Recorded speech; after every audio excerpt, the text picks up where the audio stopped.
This morning's Dharma talk is titled No Comment.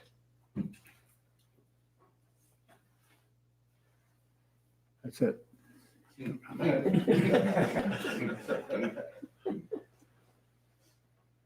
So I basically am talking about the same thing all the time. I just talk about it from this direction, that direction, this direction, that direction.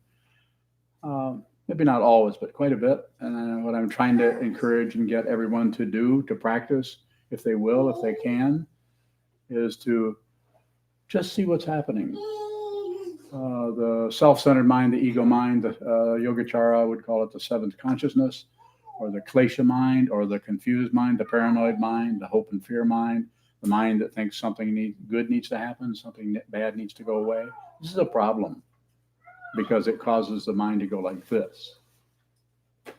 And the degree to which it does that is the degree to which you are, no matter how you feel, you're crazy because you're going in circles. Everybody's heard of that. That's not even is that Sanskrit? I don't think so. Going in circles. So no comment. What I'm endeavoring to do, to promote, to encourage, is anytime you're doing anything, is don't add to it. Give it a chance to manifest as it is. Sometimes that's called patience. You're gonna wait until whatever you're looking at, that you're so tempted to judge or analyze, interpret, or like see a simple thing that happens to all of us. We see somebody having a problem with something, and we immediately want to give them advice on what they should do based on our confusion, or based on that we're tired of our own confusion, but we can certainly help you with yours. So no comment doesn't mean that something won't come up. So, but if it comes up spontaneously, this is called, the fancy word is pratityasamutpada, is dependent origination. It means that everything is dependently arisen, every single little tiny item. No matter how small, no matter how large, is dependent on everything else. There is a hierarchy. Trungpa Rinpoche called it natural hierarchy. The roots are in the ground, the leaves are in the sky. It's a natural situation for that to occur. Same thing with families, same thing with governments and states, communities, and so on, tribes, etc. Sometimes those work really well, and sometimes confusion migrates to the top. No comment. And this doesn't mean that you are going to be able to totally stop commenting. That's not going to happen. On the other hand, if you endeavor to not comment, then your awareness goes to that area of the mind or the brain or the consciousness or whatever the hell that is, and observes that happening, and observes the knee-jerk, spontaneous, kind of almost like a reflex to it, to do something about it, stop it, start it, begin it, slow it down, judge it. It's good, it's bad, it shouldn't be, it should be. We have a whole toy box full of that stuff. We keep throwing it out on everything rather than what? Receive, give everything your attention. Look everything right in the eye. And I'm not going to say don't flinch, but I'm saying you may need to flinch. You may need to pause. You may need to take a break in order to be really direct. You may be able to stop looking at something. You may need to do that. What do I call this? Wall gazing. Take a break from your turmoil, the spinning of your everyday life. Don't get rid of it. Everyone, we have some monks here, but everybody's basically, in some sense, is a householder. We're born in the West. We're in a modern, so-called society, culture. We're not in ancient China, Japan, India. We don't want to ignore that, but we also don't necessarily want to bring something to the fore, to the front, into our situation just because it's ancient. Some things that are ancient are crazy, confused. So we need to look, drill down deep, and everything that shows up, take nothing for granted. Don't believe a word I say. Why do you think I say that? Why do you say I think? Why do you think I say don't believe a word I say. I don't want you to do that. That's disrespectful to not only this person, but to your own intelligence. Don't do it. Take nothing for granted. I can't say that enough or loud enough. I don't want to say it too loud because probably won't work too well. People will run away.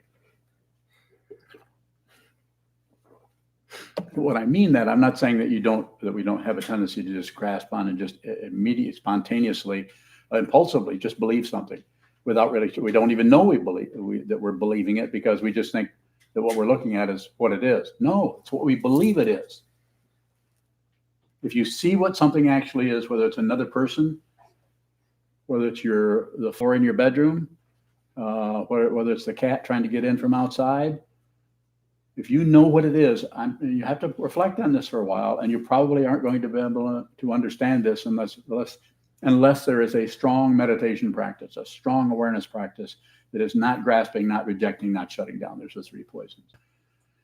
If you see something and you think you know what it is, this is belief. So it's very, very subtle. It gets more and more and more and more and more subtle until something snaps, or it doesn't snap. It might not make a noise at all. It might just be just suddenly the breeze changes from this direction to that direction, and you no longer are in the chain of the cage of your afflictions, as Nagarjuna so aptly put it in the 1st century, thereabouts.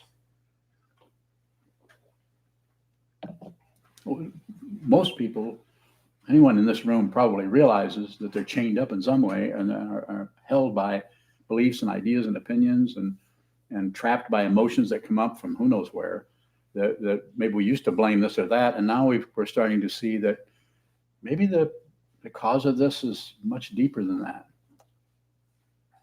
Bingo. Isn't that the name of a dog?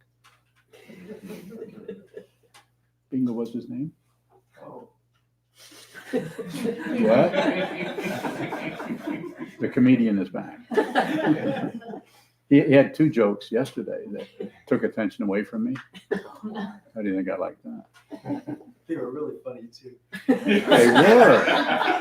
That's the sad part about it. It was really true. But yeah, they'll dependent origination. Yeah. And nothing rises to the top but foam. If it rises to the top as something other than that, you should look closely. Look closely. This is what I'm emphasizing. What I'm saying is, whatever arises in your mind stream, don't take it for granted. Don't accept. Don't reject. Don't look away. Just train your mind so you can see clearly what that is. So you can see deeply. If you see deeply into what that is, and you discover the truth that's here and not in a book, not in another person. Not anywhere, but it's here. And it's not just your heart chakra or your blood pumping organ. This is just a way of talking about it. Maybe over here.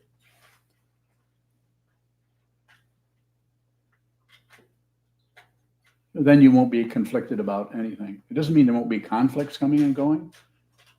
You're in the world, you're alive, hopefully. You're breathing. You breathe food, need oxygen. Just trying to see who's listening. So, no comment. So when you do, the idea here is if you're sitting facing a wall, you're doing sitting meditation, and anything that arises, no comment. And if there is a comment, just watch the comment, and don't add to the comment with another comment. I shouldn't be commenting, or I shouldn't be commenting about the commenting. A thought about a thought about a thought about a thought. We do it all the time. It's nothing new about it. If you reflect on it, you can see that we're constantly stacking up. It's like lumber. You're not going to be able to see the ground because the yard is all full of all of your ideas about the world instead of the world. Don't miss your life. You could actually live your life, no matter how miserable it is. If I can be miserable, you can too. You guys have a big surprise coming.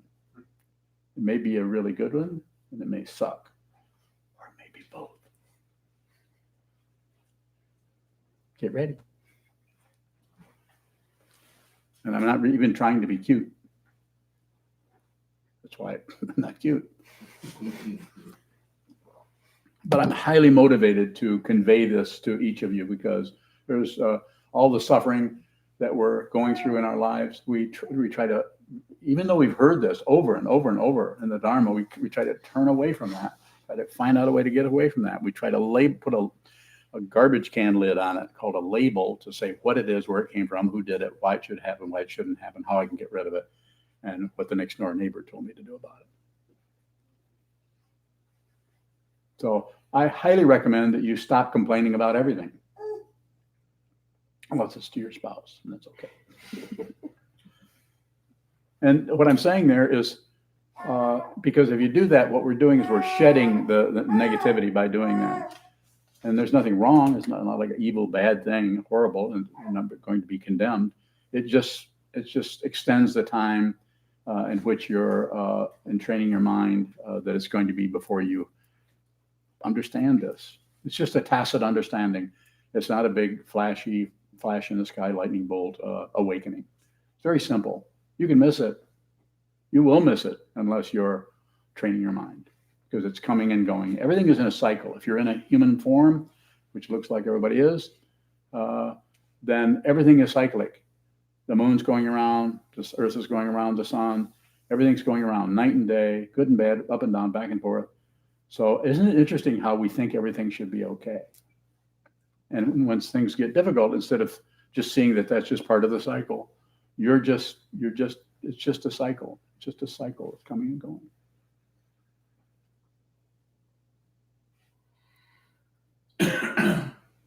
So no comment. What the comment does, the metaphor I used before, was putting a lid on something.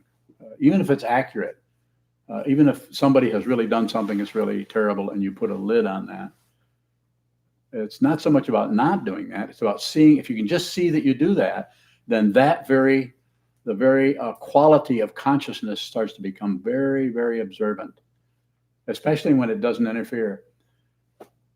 How do you make friends with the world? Make friends with this.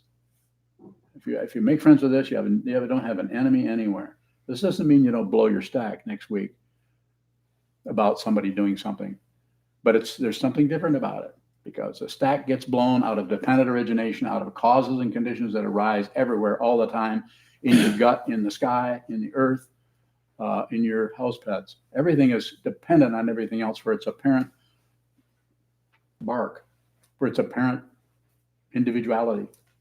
It's there, and you have a relationship to it, but the relationship is not what you think it is. You think you're separate from your pets. Your pets know better.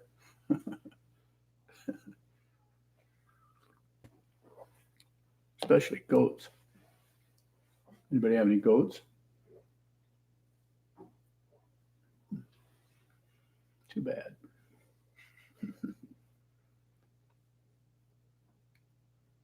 Questions? Sokuzan. Where does looking closely come from? The intention, the understanding of this, that we shouldn't take anything for granted. Even this teaching is meant to help you. You have to read, you have to study. We have the Buddha, the Dharma, and the Sangha, but it's meant to help you look, for lack of a better word, within. But sit down, hold still, and you're in retreat, even if it's only for 20 minutes. You've disconnected the food processor mind, and you're going to sit down and watch all the junk that was in it fall to the bottom, so to speak. So just watch what moves. So the intention, if I'm meeting your question where it's at, it's the intention to be clear, and it's the intention to not suffer and to help others not suffer. But you have to look at a big picture, because if you do limited not suffering, then you become the great person who's helping people not suffer. This is bullshit. Can I say that on YouTube? Mm-hmm. Yeah, good. President does. President. What president? Mm-hmm. No, go ahead. What has the intention? Pardon me? What has the intention? It's just the intention. It's just Buddha nature. Just looks like a person. It might start out as the ego mind who wants to get better, who wants to be enlightened. It starts out as that, I say, don't bother getting rid of your ego. That's a waste of time. You're not going to get rid of an illusion. By trying to getting rid of something that doesn't even exist, doesn't have any solid. It's not authentic. It's not solid. Go ahead. Shoto, you had a question? When you talk about no comment, it seems to be there's a little bit of say so we have on a knee-jerk comment, but as we sit, there still seems to be a commenting that happens all on its own. Does that spontaneous commenting still cover something up? Doesn't matter. There isn't anything to cover up, but that has to be seen. And I can make that statement. Well, if you do, but you have to actually see it that nothing is separate. As long as there's an assumption that things are separate, then the cover-ups, then the charade works, then the stage play works as reality. It's a play. It's a play. And I sometimes use the metaphor of the stage, and I say, get off the stage, at least get into the first row, sit down, relax, and watch your life. Don't ignore it. Don't close the curtain. Don't run out of the theater, but don't necessarily be on stage unless you're called. Unless you need to come up here now. You'll know, especially if you're watching what's happening. You'll know when it's time for you to come in, take your part, and when it's time to go back and sit in front row. Just an image. Didn't you? I think one of the first things you said was that the self-centered or confused mind is a problem. Mm-hmm. Does that mean something needs to be done with it? You just need to see that it's problematic. It hurts. It's painful. But you can't fix it because it's unreal. So you can't find the mechanism. And when it's unreal, you can fix the table. If I broke this glass back there, the only way you can really fix that is get all new glass. I didn't mean to. I rarely break things on purpose, except for that one time. Remember that? More. I have a different question. Go ahead. If I start to feel a particular emotion, like embarrassment, and then my body has responses, like my cheeks get flushed or something like that. Yes. Is that bodily response commentary?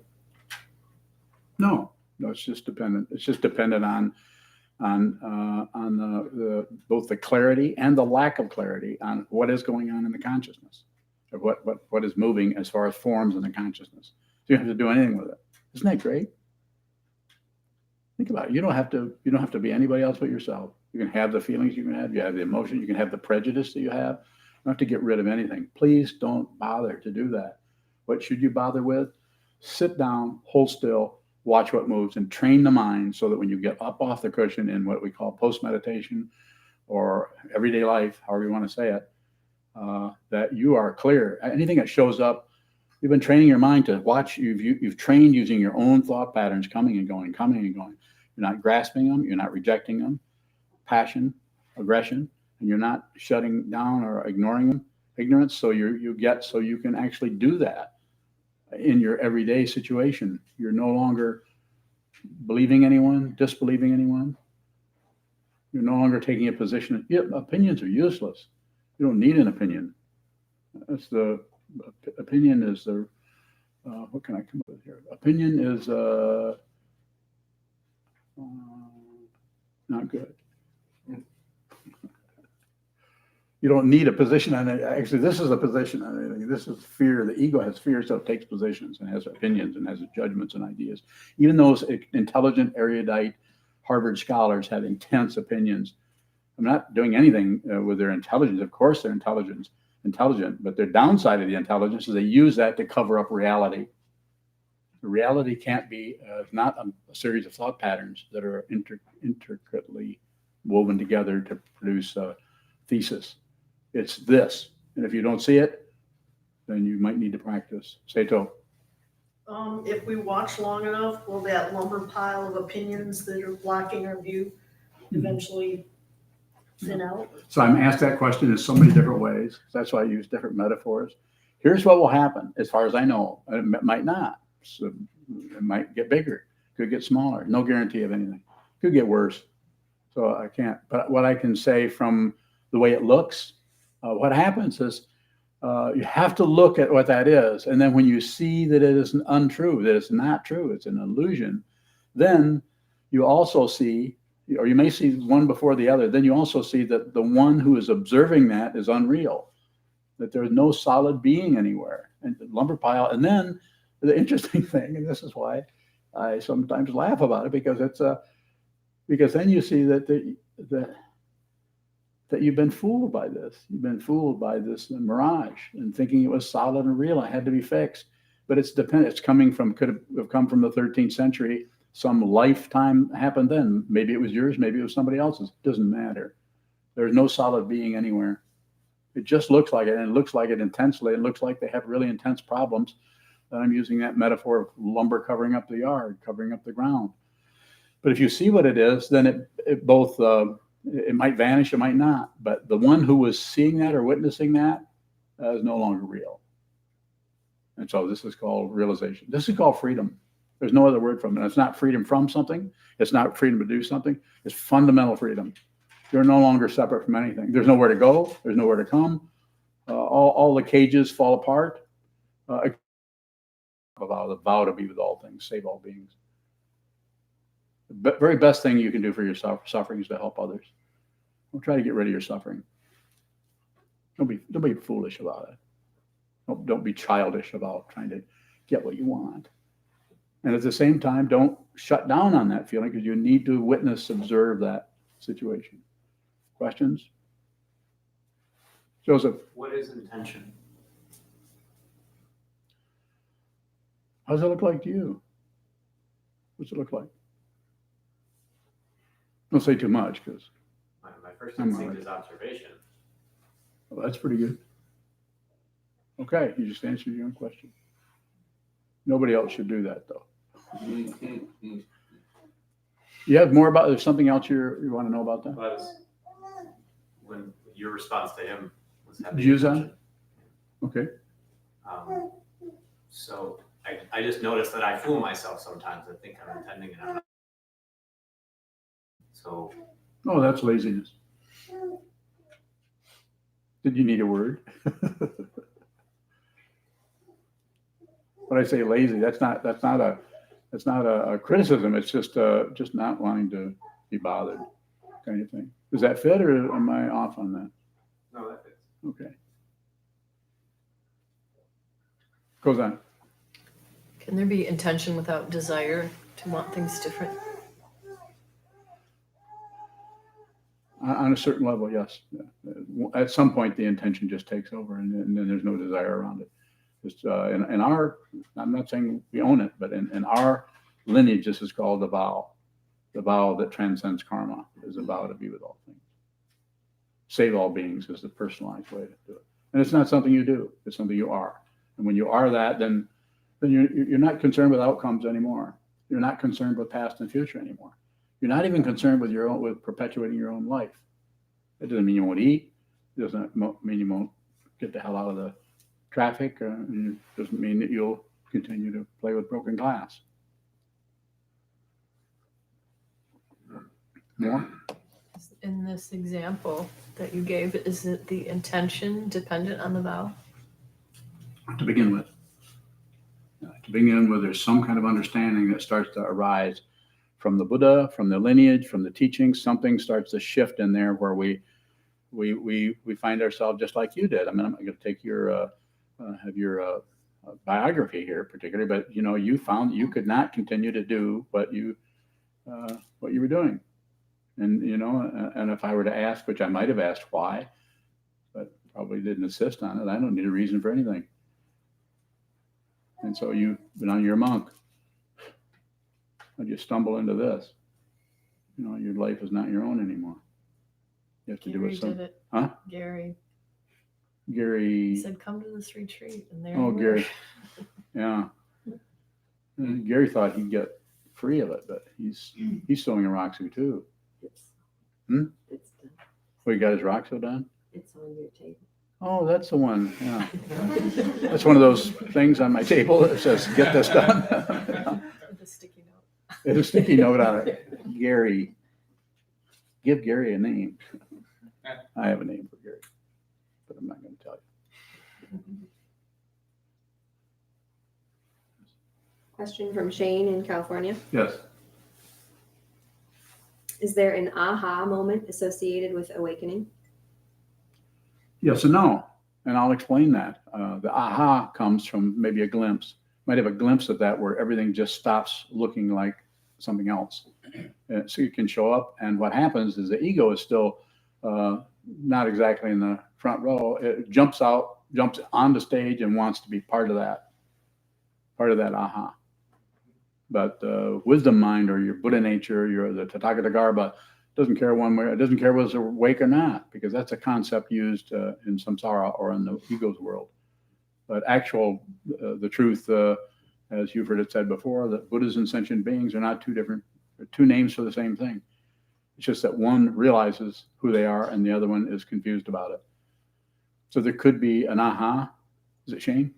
So it could be an aha, but might have a few ahas, but in Zen tradition, it's called kensho, insight into your true nature.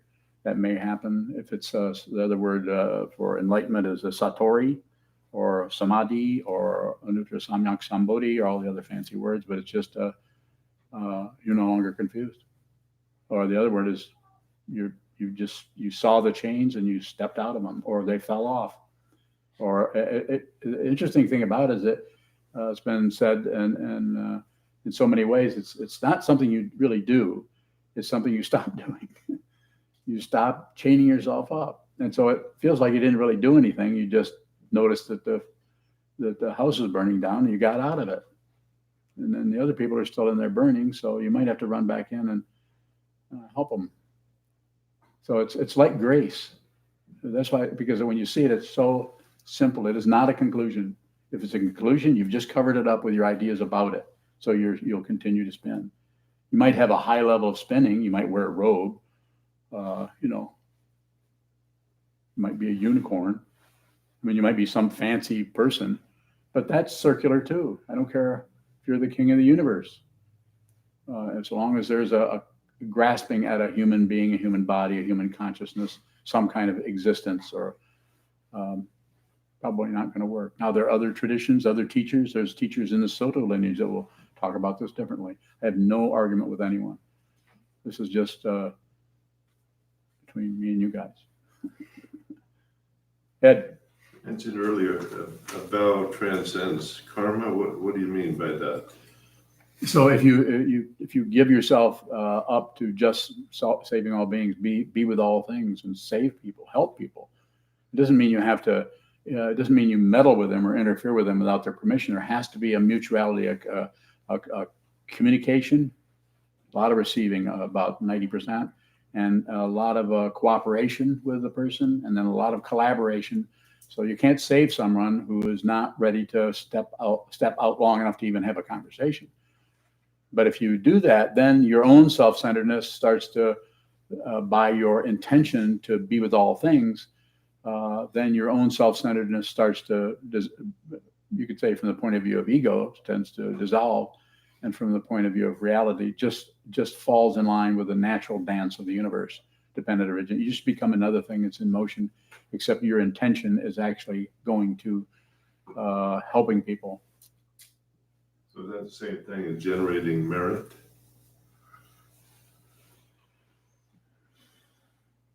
So generating merit has coming from a different tradition. I think merit is a little bit different tradition. That's all. It's not, we do it in this, we ask, in our situation, we ask for merit, well, for ourselves sometimes, but usually it's for others, and this doesn't mean that when you're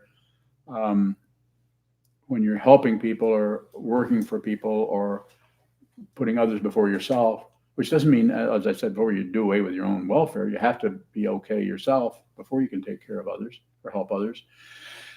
But there might be merit in that. But from the point of view of the Bodhisattva, he, she, they are not interested in merit particularly. So it comes from a different level, not a lower level, a different level. And some people, don't misunderstand it. Some people need to work with it that way. And so it's very important. And without people who are working with that way, in that way, then then they don't have an entrance to this. So I think everybody starts out in different ways. It's very, this is why there's so many teachers. It's, as far as I'm concerned, why the Buddha stepped out of, when he passed on, he didn't leave a lot of clues about what should be happening next. What was 100 years after, you were just reading about it, 100 years after he passed, then some of the descendants of his students formed 18 different schools. And that's intentional. He wasn't trying to protect against that. So there's lots of different lifeboats. And you know, if you're in this room, then this, at least for the rest of this hour, this is probably makes some sense to you for a while. Sokuzan. Can things get in the way of intention?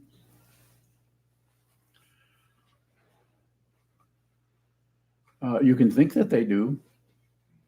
You can add things up. Well, I can't do this because of that. But anytime you separate from what's happening into a story about what's happening, then you're interfering with it yourself. I mean, you're actually creating and establishing and reifying a self that is just having a hard time with this kind of thing. I'm not mocking it. I'm just saying sometimes that happens. More?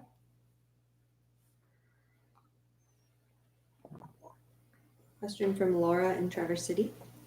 Laura. Is the decision to not watch TV shows and news programs a form of ignorance?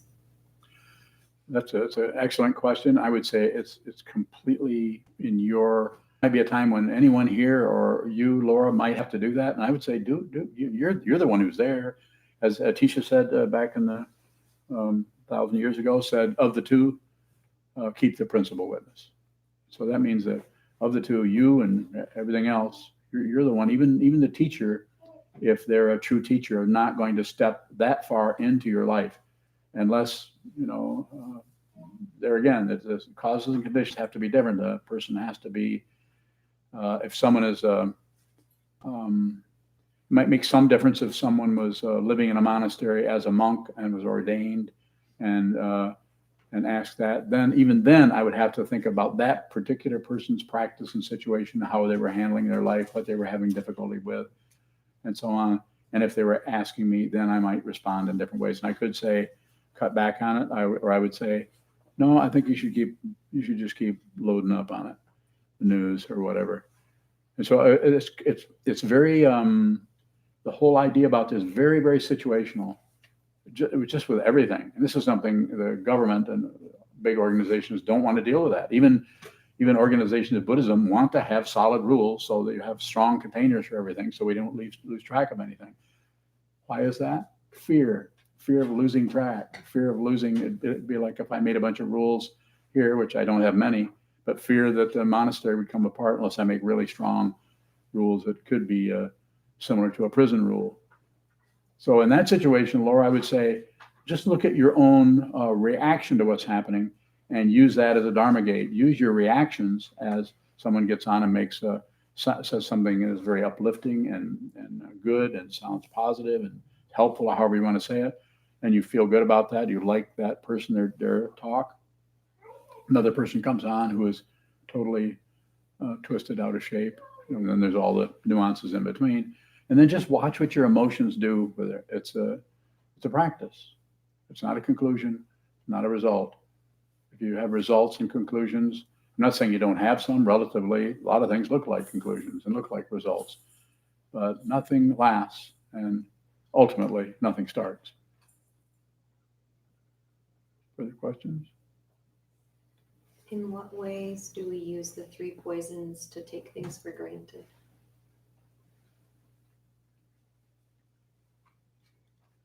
It's more specific. I guess I can see how if we're ignoring something, that's easier to see for me how we're taking it for granted. But how would going into passion or going into aggression also be taking that situation for granted? You're coming to a conclusion about it in some way that it's triggering your anger about it. And it would be very, very individual. One person's anger. So we just want to be simplistic in a way that's not so helpful. I think the way to be simplistic is sit down, hold still, watch what moves. Pretty simple, and do a lot of it. Whereas that kind of simplicity is not wanting to see the complications, the causes and conditions that have roots that we can't even trace. You can't find blame anywhere. So we want to cover that up with anger.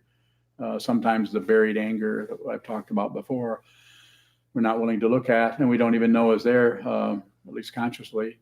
We don't know it's there until something comes along and at the same vibration and triggers that, and suddenly we're erupting in anger about something that happened that we feel like is caused from out there when that was just a simple trigger.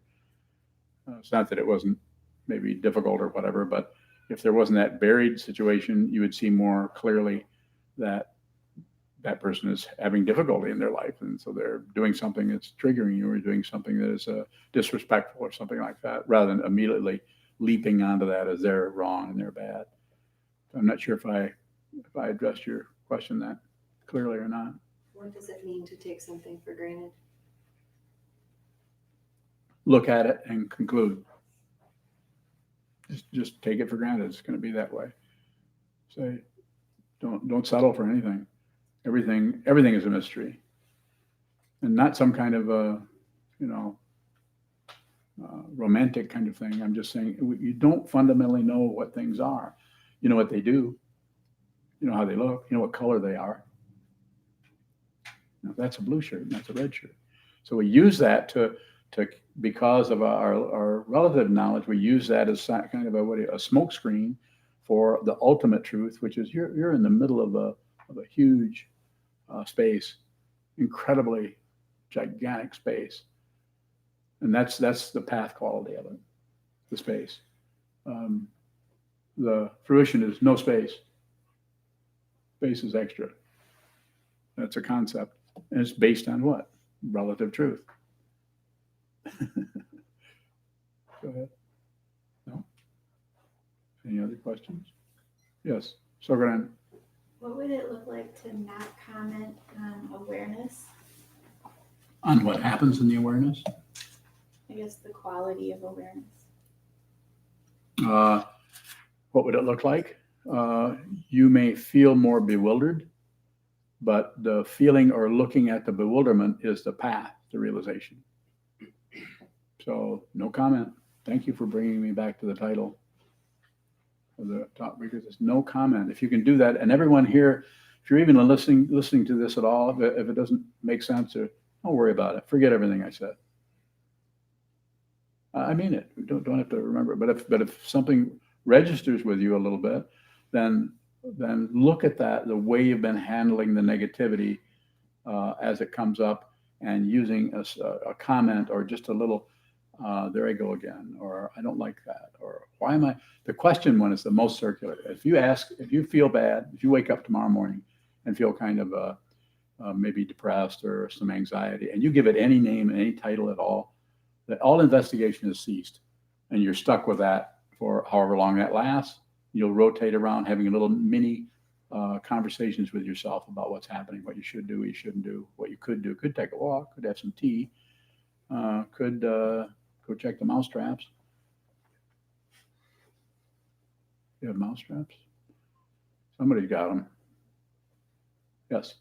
In that situation where we might not name something that feels negative, but we have relative things to do, like a work task or something like that. No. Is there an investigation that's separate from just watching how that comes into the work situation? If I'm understanding you, I would say correctly. I would say not particularly. What you're adding is what you, the way I see it, what you're adding is the simplicity of the situation is bothersome, because it doesn't lead to results. So I would take that back into what? Impatience? Are you impatient? Problem solved. And again, all you have to do is look at it. You can't really be patient, because if you be patient as a success, then ego feeds off that kind of stuff, and you build up a mindfulness person who's quite aware, quite more aware, and wants to get other people to practice mindfulness. You're not going to find any propaganda here. If you were to say to me, I don't really want to meditate, and I said, well, don't. I even tell my meditators, when I say my meditators, I'm saying not mine, but people that talk to me about meditation, they say, I don't feel like meditating. I I'm not going to try to convince them to do that. Maybe you should take a year off. I've had people take months off meditate. I mean, just they don't want to meditate anymore. And then quite often they come back around and say, I'm meditating now. And I say, so?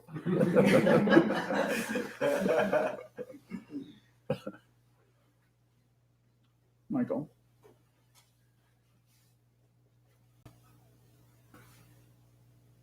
Another dude. Another Another. has such suffering that they're going to do something hurtful to themselves or someone else. Okay, it's a kind of a generic question, and it would be, again, very, very situational.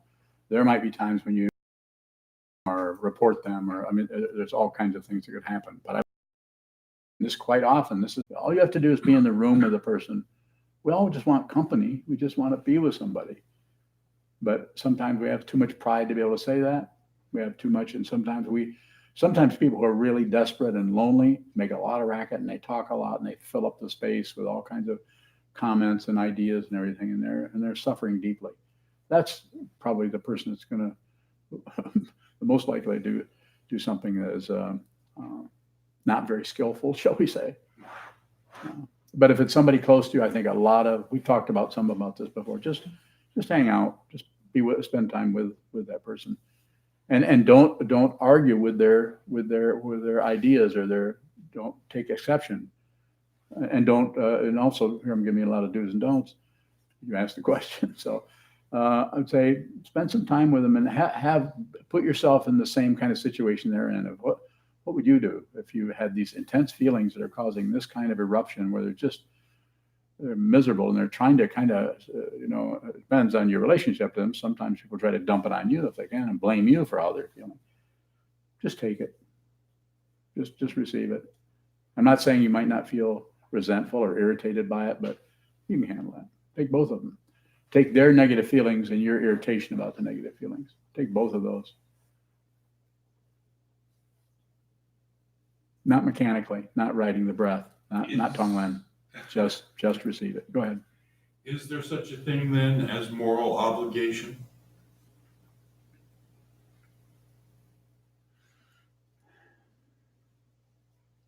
Well, there's the concept, but the problem I would have with that is the tendency is to jump to that,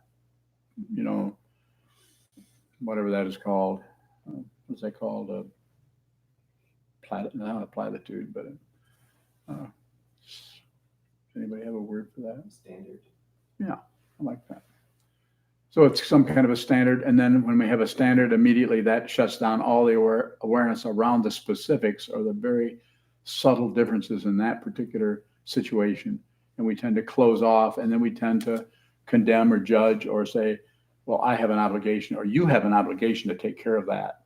You shouldn't be avoiding that. It's like when people telling us what we should do with our health or anything else, or our meditation, without giving them permission, based on could be on their wisdom, could be on their craziness. So, but that's a good question. I would say give it some time. If something is showing up as in your mind, like I think I have a moral obligation to do this, unless it's something falling over and there's somebody laying under it, and there's somebody going to have a moral obligation to risk my life to pull that person out of the way of the falling telephone pole. Although now they're just electric poles, they don't have telephone poles. So how is a moral obligation different from a vow? Mm-hmm. So the vow is it's every direction. The moral obligation is specific to this or to that, where the vow is be with all things. The simple way is be with all things. The other one is save all beings. Someone's suffering. Maybe if you have a strong awareness practice and someone is suffering, you probably will sense how much you need to step into that person's territory. I mean, it could show up as just, I need some help. You could just say, well, what's up? Tell me about it. And you might find that the best thing for that person to do, based on your seeing it, is to have them go to a therapist. They need somebody to talk to a lot, if they can. Maybe it's you. Maybe it's a professional person. I mean, there's so many variables that it would be better rather than have a standard like, you were saying, a moral obligation to do that, that kind of blocks out the simple, very simple individual personal situation that you're looking at with some kind of rule or protocol. And that might cause you, because you're obeying that, then you might buy into your hope and fear and all the mentation that's been going on in your life since you were born about right and wrong and all the cultural horse manure that's been going on, has been dumped on us by not, they didn't mean to, maybe our parents and our society. And so when we start buying into all those rules and everything, and we don't even know who's in front of us anymore or what's going on with them.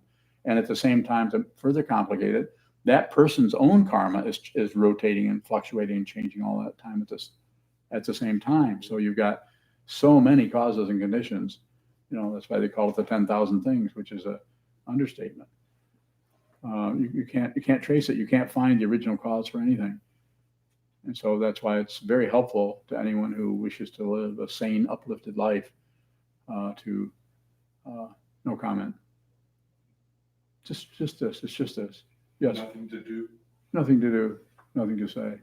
And this doesn't mean you won't do stuff, but you're not buying into the impulse for things. Yes. Question from Kevin in Virginia. Are emotions a kind of mousetrap? What kind? Are emotions a kind of mousetrap? Be really careful here. Let's see. What kind of mice?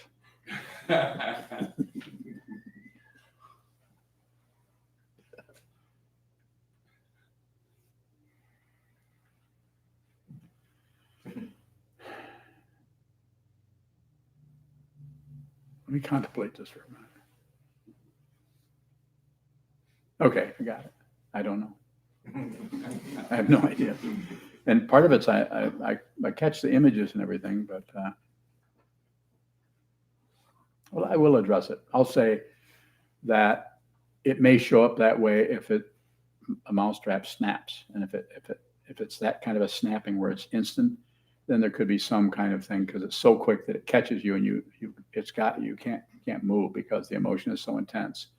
So if it is a triggered emotion that has been stored and hidden away, and something else out here causes you to snap, then it's that kind of then I would say it could be like a mousetrap that way. It could catch you. Whereas if it's a more gradual emotion that is coming out that is not triggered, in other words, you're clear about what this is. If there's some clarity about this, then the emotion doesn't belong to anyone. There is no one that has the emotion. So then the emotion even could be anger. It could be fear. This is why it's so difficult, because the ego has an idea that if you're clear and you're enlightened or something, that you won't have any emotions, that you'll be flat, or you'll just be totally cool all the time and never have hope and fear or never have anything. It doesn't quite work that way. So in that area, there's no trap quality, even though emotions could come up, but they can't find anybody. Ah! There's an emotion. So who did that? That was kind of fun. But just when I do that, because it was acting, but it's also I know where those emotions are. I can just bring them up. But since I did that, I still have an afterburn of that. As soon as I do that, because it wasn't an act, it was emotion, I can feel it. There's a residual, it's like, it's like a rocket going through your body. And you can feel it afterward. There's kind of like, So I don't feel real comfortable right now, but I don't feel bad. The last time that I had a really severe case of that was with Sokuzan at the car dealer. When Sokuzan and I were there, and the car dealers were trying to cheat Sokuzan. I think we watched that 4 hours. We sat in the car dealer for 4 hours before, and we both exploded at the same time. On the opposite ends of the day. She was down there, and I was over here, and I just got really mad at the clerk and started yelling at them, and that kind of stuff. And interesting, he was just very cool. No reaction at all. He was trying to sell cars. He knew he had to relate to the clients where they were. Pretty good at it. But there was a afterburn. When I sat in the car, I was kind of exhausted after that. But it's not a right or wrong. You're just operating. There may be karma that needs to surface. Don't get in the way of your life. Don't miss your life. Don't stop things. I mean, don't kill anybody. Don't kill yourself. Don't kill anyone else. Don't hurt anybody if you can help it. But if living your life directly, thoroughly, completely, and generously, give everything your attention. Generously, give everything your attention, and then you won't. Any confusion that's still residual that's coming and going there, you'll spot it, and you'll be responsible for it. The ability to respond. You'll be able to actually be your own negativity. Some toothaches are never going to go away, but you won't care because there isn't anyone there. When I say there isn't anyone there, I'm not saying there isn't something happening there, but it's not a solid, ongoing personality individual anymore. Yes. Maybe feeding into the on and off that emotional outburst. Sarah from Traverse City asked a question yesterday, not the Sarah you know, but someone you will meet next time. She said,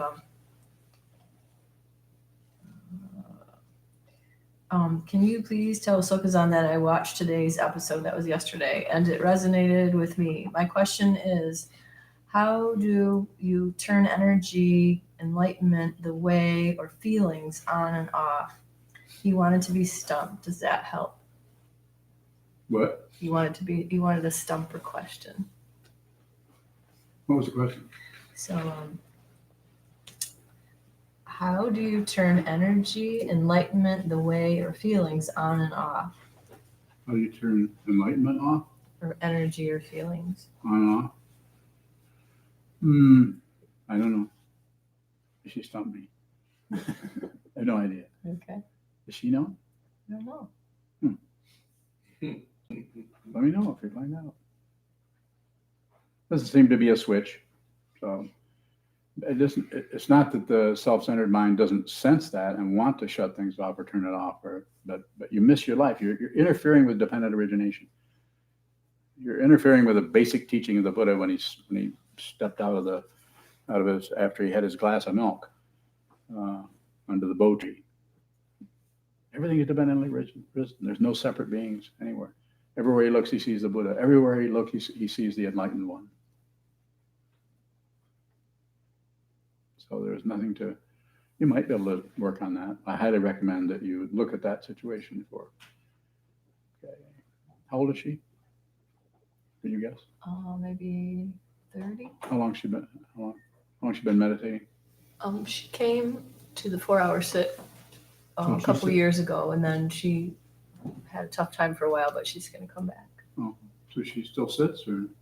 I'm not sure. Well, is she watching? She did yesterday. Well, if you're watching, meditate a lot. Mhm. Get back to me in a couple years. Do a lot of 4-hour block sits, and then ask me that question again. That's pretty straightforward. It's not even a trick answer.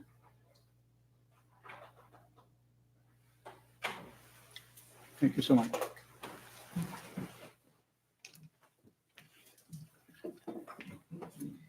We'll stand and dedicate the mayor to the back of our chant books. I'd like to remind everybody about the donation boxes in the hallway.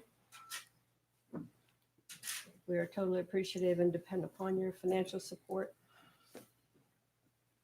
Please help as much as you can when you can. Thank you.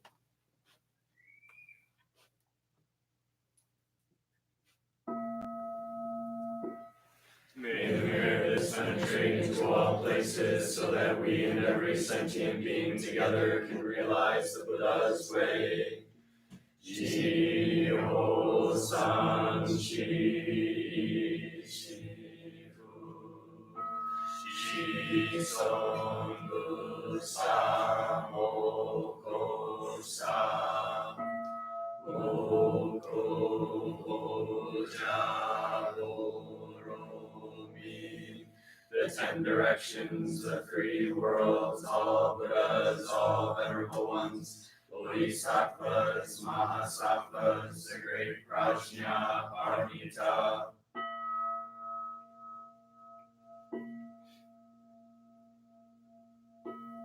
O Buddhas and Bodhisattvas of the 10 directions and the 3 times, please hear us. Please come down out of the light and protect SokukoJi Buddhist Temple Monastery, our Sangha, families, friends, and visitors. Heal everyone who is unhappy, sick, or suffering, and fill them with light.